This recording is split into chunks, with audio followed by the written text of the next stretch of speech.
we're always, trying to react to what's going on. We've been doing this kind of work for, I guess, 13, 14 years now. And usually, this kind of work and a lot of activist work happens at times in history when things can't really change in a big way. And some of the activist work is generally about trying to change a small thing, have a good effect in a small way. And sometimes it's about keeping the ideas alive, the idea that there is an alternative to this insanity. Keeping those ideas in the public's attention for the day when things really can change. Yes, we've been working with organizations to develop actions, some of them simpler than this, some of them more complicated, different kinds of actions.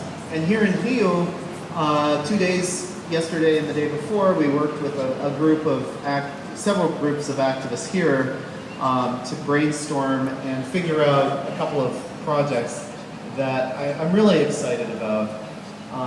They were really funny. The projects are as funny as anything we've ever done, and I think they can really be winners. One of them, I'll just tell the vague subject, has to do with the favelas and the so-called cleaning process, which is the part of this big cleaning of Rio in preparation for the Olympics, which of course includes spaces like this, turning, industrial spaces, making them a little nicer by inviting polite people in here to give nice talks. This process of making, it's true. I mean, let's just face it. Making Rio more palatable for wealthy people by activists with a little bit of coaching from us. It's really not rocket science. It's not that difficult to do these things. You just have to want to do them. You just have to want to put in the tons of time that it takes to do these things. But it's a lot of fun, and 3 or 4 people can have an effect that's disproportionate. Like you can get a lot of attention for something if you get 100,000 people in the street. You can also get a lot of attention for something if you get 3 or 4 people doing something really crazy. And so that's the principle that we've been working on. We're helping people be crazy.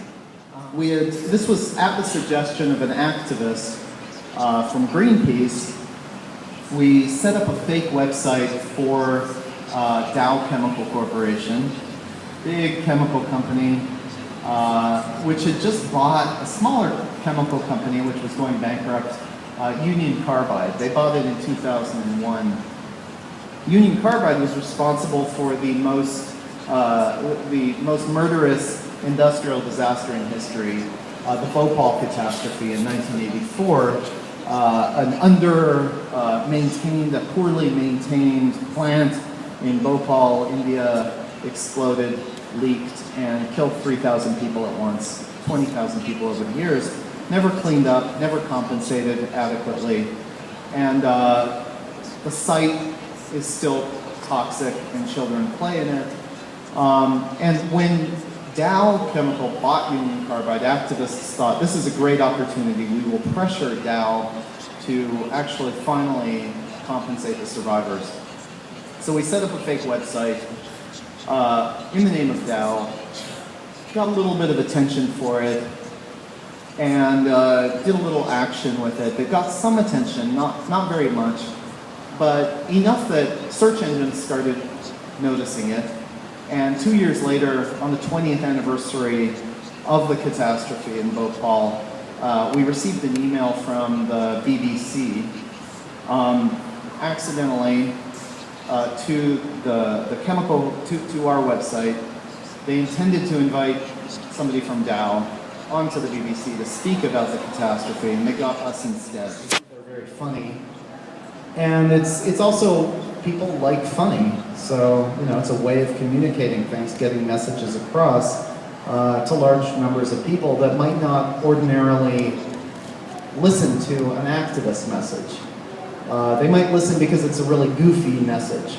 They might, I think a number of people who may not have been paying attention to the Chamber of Commerce opposing climate legislation just because it was important, did pay attention when they got this stupid, funny story of this guy and, you know, this altercation between these two people in suits. Made a lot of people laugh. So that's the function. It's just, you know, if it weren't effective, we wouldn't do it. We don't do it because we believe in it for artistic principles. We do it because it seems to work.